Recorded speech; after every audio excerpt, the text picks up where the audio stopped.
Dora the Explorer. Hi, I'm Dora the Explorer.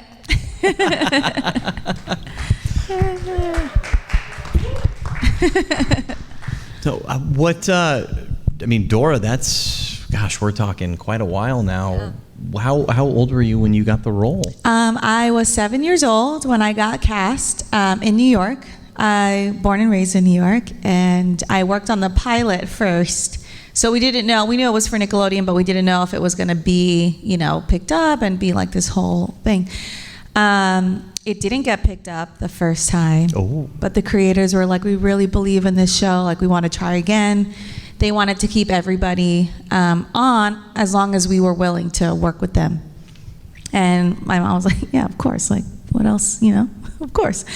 And luckily they picked it up, and then it became this global phenomenon. I feel like it blew up so much that I don't think anybody realized it would get there. Like, for animation and children's programming specifically, nothing had been as big as Dora at the time. Blue's Clues was definitely big, but then you still had kind of like the Steve, you could see him. It was kind of, it wasn't fully animation.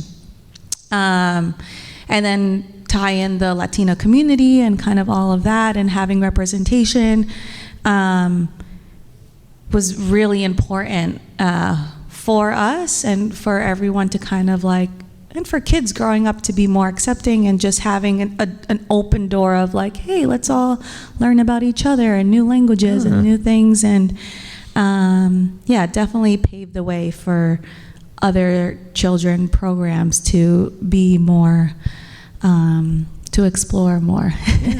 And no pun intended, but then you had like Ni Hao Kai Lan and like all of these other shows. So no, it's like my daughter right now is way too young. Dora's kind of gone the way. It's still popular for some, but I remember when my buddy's kid, when she was little, and she's a little half Latina, and she actually looked like Dora. So it was for a couple of years of Halloween, it was dressing her up as Dora and getting the backpack, and she loved it. Yeah, that look is like such an iconic and easy look to achieve. And I always get so scared, and my heart goes out to parents. I'm not a parent yet, but when somebody comes up to my table and tells me, oh yeah, I had the Dora Bob, I took scissors and just cut my hair. And I'm like, oh my God. I'm like, that's so cute, but also I'm so sorry. Like, because that's like just so crazy. But I love, kind of like those stories, because everyone just wanted to look like Dora. And it was, as long as you had the hair, a backpack, some type of pink element as your clothes, like immediately someone thinks of Dora. Yeah. And I even talked to somebody this weekend about Dora wearing orange and pink. Like, it wasn't really like a common combo, I feel like. And now, anytime, at least for me, anytime I see pink and orange, I immediately think of Dora.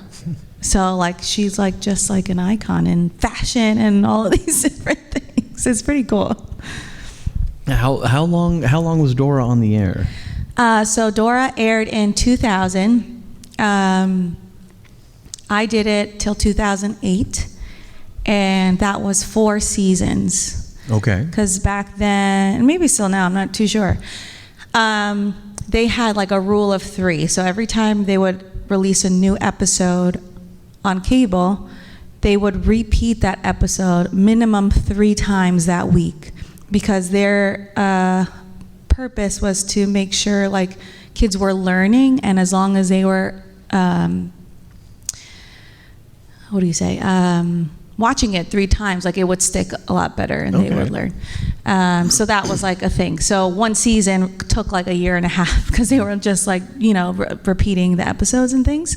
And then after me, it went on for 4 more seasons. There were 2 other Doras. So 2 years was Caitlin Sanchez, and then after her, 2 years was Fatima. And then she did Dora and Friends in the City, I think it was called, where Dora kind of like grew up and she was like in the city.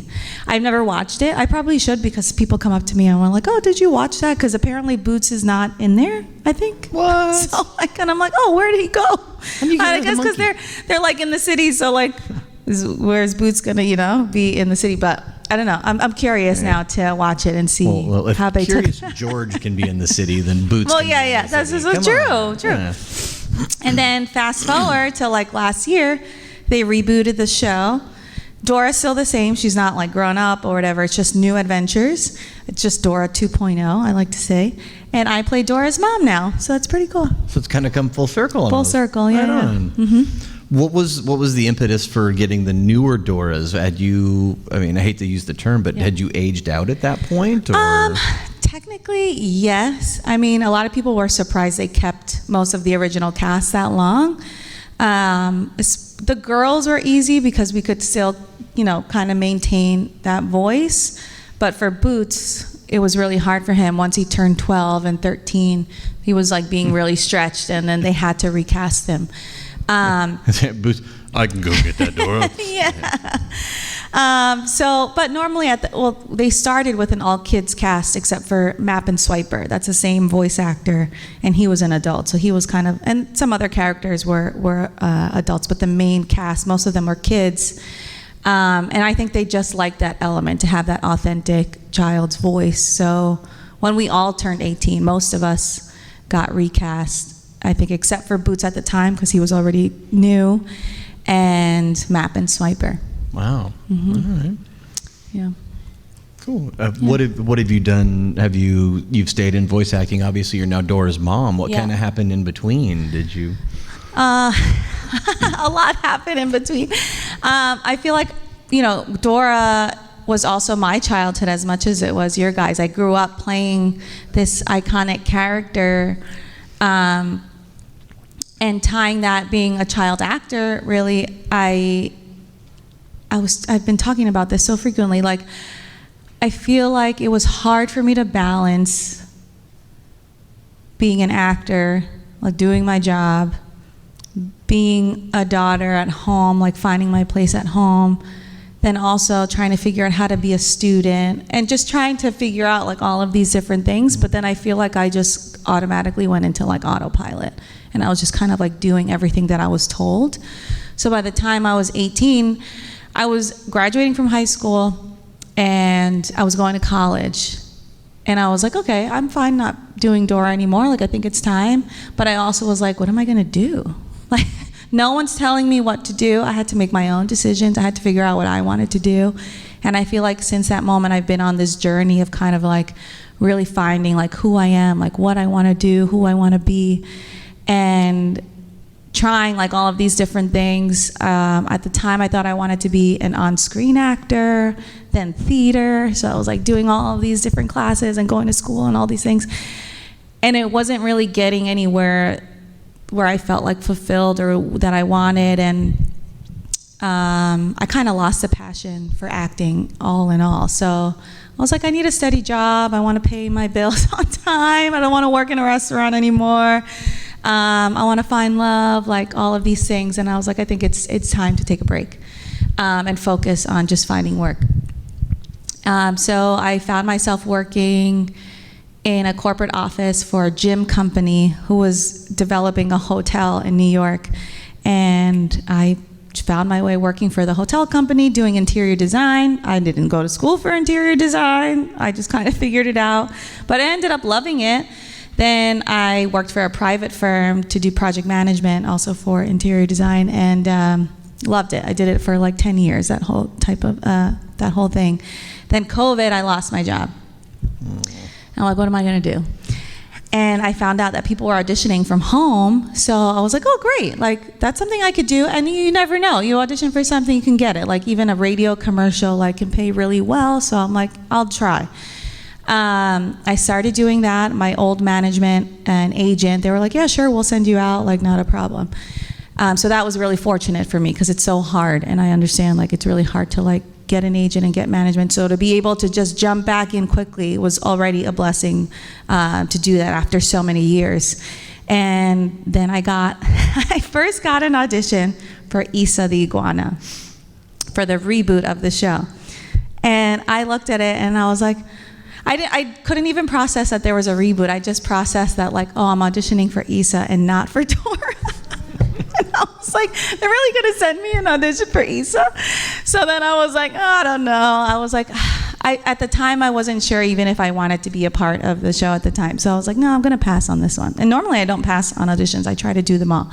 But I didn't submit for that one. And then, like a month later, I got the audition to play her mom. And then that's when it kind of like all clicked for me. I was like, okay, there is a reboot. It's been however many plus years. And I feel like most of my childhood and early 20s, I was pushing Dora out of my life to figure out who I was. And I couldn't view or appreciate my time voicing her as much as I do now that I play her mom, doing the conventions, like talking to you guys. And but when we say like full circle moment, like for me, it really is a full circle moment because I'm able to look at that time of my life and really understand the impact and view it in a different way that I never let myself view that. Like I never posted on social media. I never was telling people like who I was. Nobody really knew what voice acting was and what we do, and didn't really think it was like acting or like something like, you know, sparkly like the on-camera kid actors, you know? So it was always something that I was like shy and didn't really want to talk about. And now with things changing the way that they are with conventions and social media, there's so much appreciation. Like you guys love anime, animation, cartoons, and you appreciate the work that goes behind all of that. And I think it's changed how people view us. So you guys have such a huge role in that, and I really do appreciate everyone who comes by and comes to these conventions because it's really changed the view of what we do. So so that has really brought it full circle for me, and I am so grateful to have been a part of that show, to still be a part of the Dora world in a different way, and I'm able to carry that and do more and figure out what's next. That's awesome. Yeah. I'm glad it came all around. If you have any favorite memory from recording as Dora as a kid? Wow, so many memories. I was thankful to have my mom always be with me. She's like my best friend, and traveling with her and spending all that time with her, I really, I love those moments, especially since my parents are both immigrants from Peru.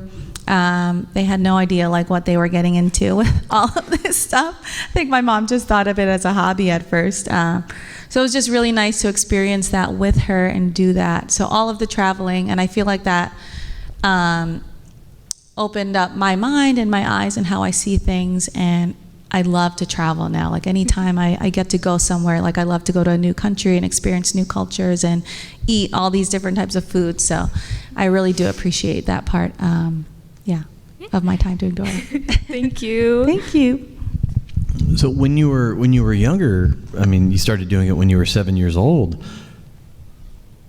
Did the voice acting like just take over your life, or was it okay, I'm going to go to school, I'm going to do the things a kid does, and then after school it was go do voices, or? Yeah. So I can't really remember exactly during the pilot and before it aired, really. I know there was a lot of nights that we spent after school and we're in the studio, and they were kind of like rewriting and doing all these things like on the fly, and then we would just kind of re-record and redo songs and all this stuff.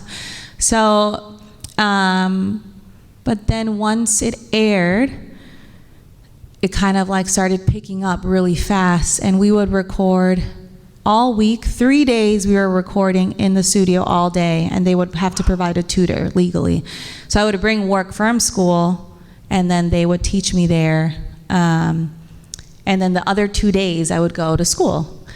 But that kind of like balance is still weird, right? Because I'm like barely in school, and I'm going to school for 2 days. It was just kind of hard to like connect with people and then connect with my teachers and like really kind of balance all of that out. And then that was only for like probably like maybe like 2 to 3 years or even less, because eventually all of us got to the point where we didn't really need the creator there directing us. Like we kind of knew who our characters were, and knew how to say all of the lines, so they only had maybe like the engineer and someone else. and we would start recording by ourselves, and that would be after school. But I moved to Long Island, which is about an hour and a half away from Manhattan.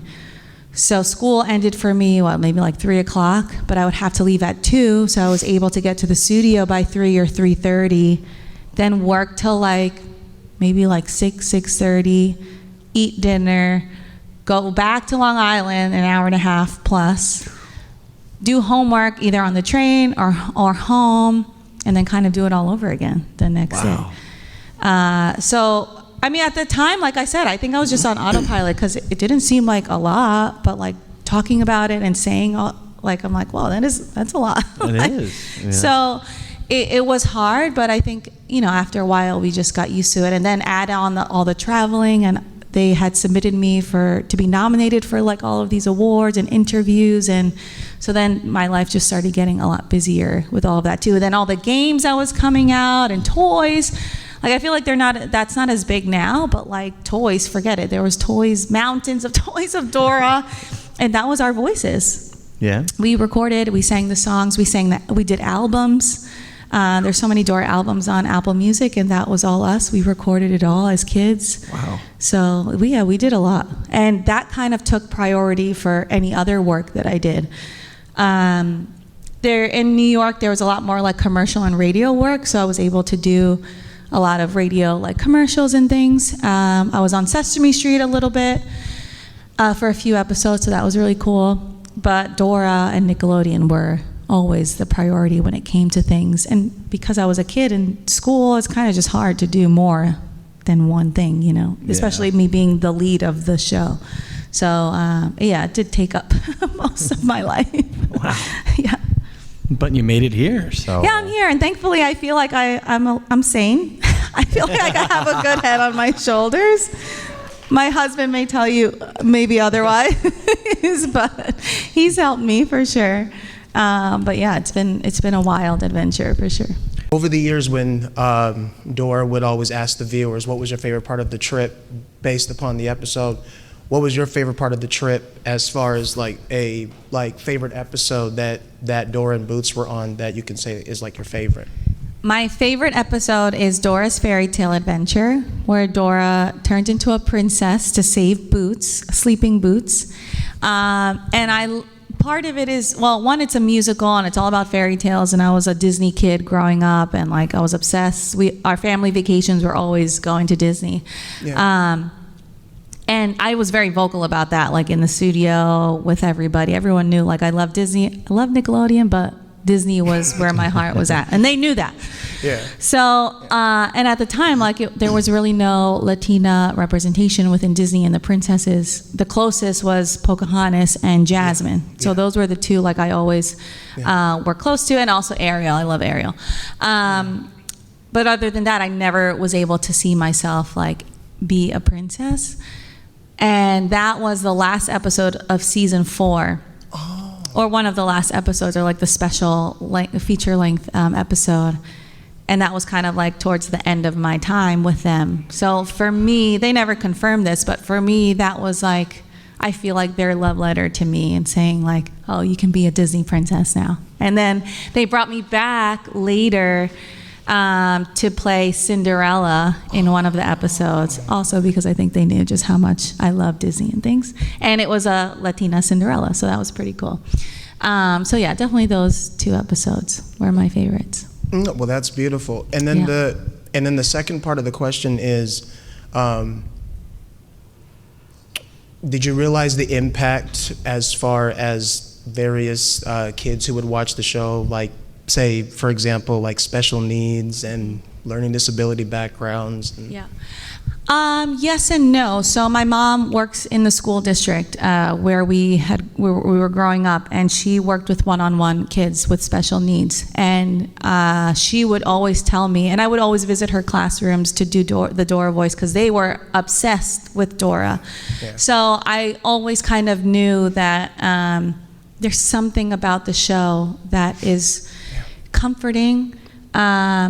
I think the pace is really helpful when it comes to people with special needs, and I think it's really helpful for them to learn, and it's not too much either. And I can't speak to, I don't know much more than that, but that's kind of like what I have observed. So I always knew that, and I always loved to go and visit. So, that was never something I think I wasn't aware of. Yeah, from a young age, I knew that for sure. That's good. Thank you. Yeah, you're welcome. Thank you. After the We Did It song, Dora tends to say woo. So I was wondering, the very first instance of that woo, was it ad-libbed or was it always been scripted? No, that was always scripted. And for the longest time, I'm pretty sure it is Dora's mouth, that her flaps that move for the woo. Yes. But for the longest time, I was like, I don't think that was me. Like, I really thought that was Boots doing the woo. Until this day, I really don't know if it was him or me. Because I'm sure we both did it, but for some reason, I always felt like that last woo was him. So now I have to go back and rewatch. But yes, it was scripted, though.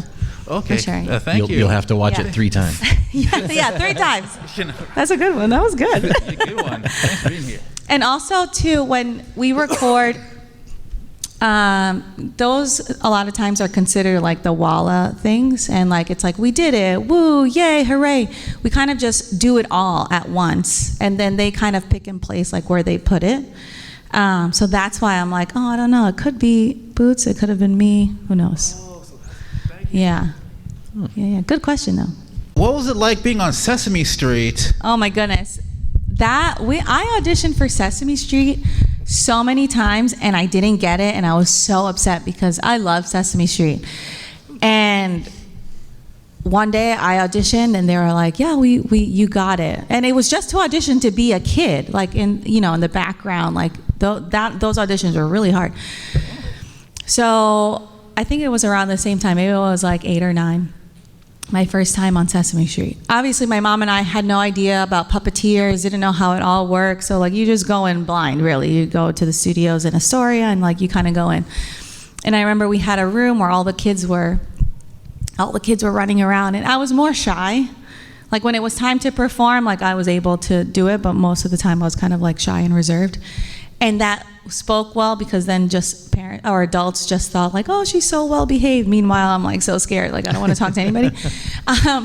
So we go there and I'm just like watching everyone run around, and then they call us all in to the sound stage, and I start seeing people rolling around in those little like scooters that you would have at gym, like those, I forget what they're called. And people are holding the puppets with like these microphones, and I'm like, what is happening?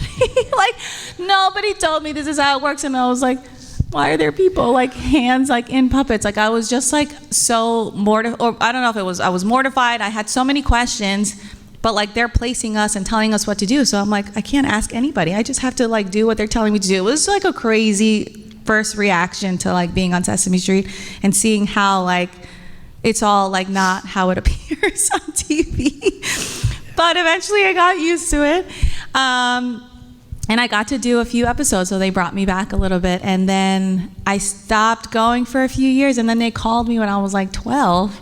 And they're like, oh yeah, we want her to come back and do this one episode. And it was probably like one of the oldest kids there, but it was so cool. It was the most on-screen time I got. And I got to say one line. And I was like, oh, this was my moment. It was so cool. I still kind of watch it on YouTube now, every now and again. But yeah, it was cool. Hi, thank you. Yeah, you're welcome. And I got to do, there was an episode where they were teaching about the coquis, like those little frogs in Peru. And they go, coqui, coqui. And on the show on Dora, we also had an episode about the coquis, and we sang a coqui song there. And then when I went on to Sesame Street, they were doing a similar episode, and we had to sing the same song. And they were like, oh, we're just going to teach you the song on the fly. You just join in when you can. Because with the kids, they want everything raw and whatever. And I was like, no, I know the song. I know the whole song. So it was cool when things like would overlap like that. And yeah, that was a good memory. I'm assuming the folks on the Sesame Street staff knew who you were based on your Yes. previous work. Mm-hmm. Did any of the kids kind of realize what? Like, hey, that's Dora. I don't remember. Maybe 1 or 2, really. Yeah, I don't think. I I definitely wouldn't have gone out of my way to say. So if they did hear, it would have been for my mom or maybe like the parents talking and things. But then we did a really cool episode with Stomp. Do you guys remember Stomp? Mm-hmm. You remember Stomp? So they were on Sesame Street, and that was really cool. So I was a part of like that group and got to see them perform and do all that kind of stuff. So that was fun. Right on. Yeah. I think I have a question for you guys. Are you guys all anime lovers? Yes? No? Yeah? Has anyone watched My Hero Academia? Okay, we have a few. So from starting these conventions, I've been, making friends with other voice actors who do the anime and do all these, things. So I wanted to appreciate their work. So I was like, let me start watching anime. My husband has watched anime before, and he's tried to get me to watch it, but I'm like, I don't know. So I've started watching a few animes. Demon Slayer was very high up there after I watched it. I was like, this is incredible. And I love to cry. So if something can make me cry, like, they got me hooked. So then he was like, you need to watch My Hero. And I'm like, I don't know. It's kind of long. And I was like, I love Demon Slayer. Like, that's kind of like my thing. And then I was watching Mashal. I loved Mashal because I love Harry Potter and stuff like that. So it was really cool. So I was like, okay, I don't have anything to watch right now. Let me start watching My Hero. After the first episode, literally in tears, crying my eyes out, I was like, I'm in love with Deku and his story and his show. And for some reason, I see like Dora also, myself in him. Who knows? Like, I'm crazy sometimes. And I binge watched that show probably in like a month, obsessed. And so I was talking to my husband one day, and I was like, if the Dora characters were in My Hero Academia universe, I think Dora would be Deku and have One for All. And he's like, what? He's like, no, she would be a support character. I was like, support? This is Dora the Explorer you're talking about, right? So he's like, okay, well, maybe she can have something else, but she cannot have One for All. So I was like, okay.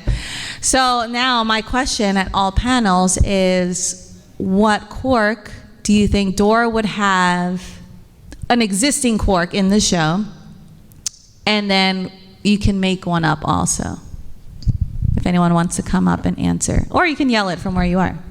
Yeah. Come on. She definitely wouldn't have one.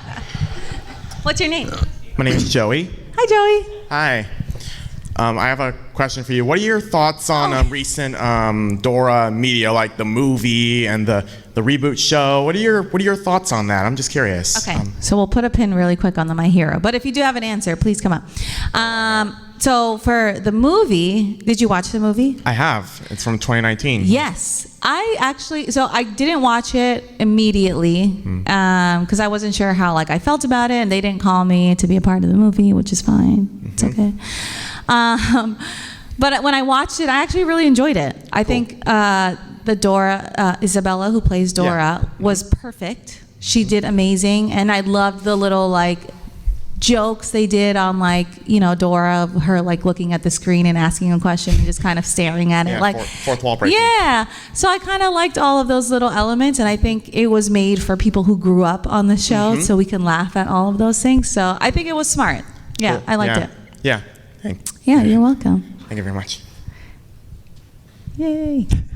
I think if Dora were in the My Hero universe, I think she would. If we're sticking with the support character idea, I think she would be very much like Momo, because she has the backpack and she could have the backpack and she could take anything out that she needs. Yeah. Because Momo can make anything, so I think that'd be kind of what Dora would be more like. That's a good answer. That makes sense.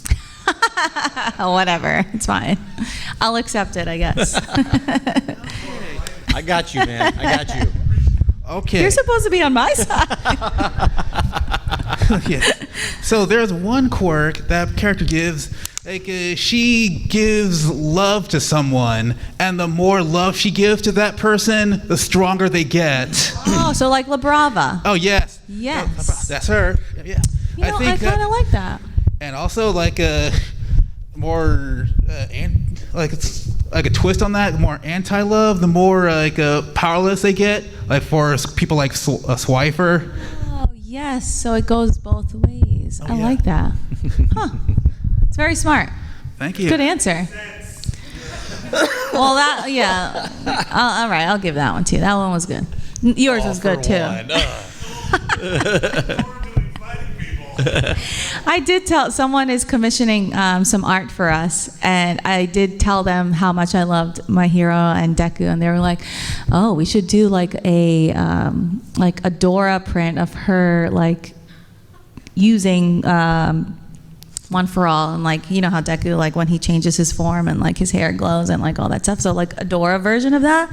I'm like, oh, that'd be pretty cool."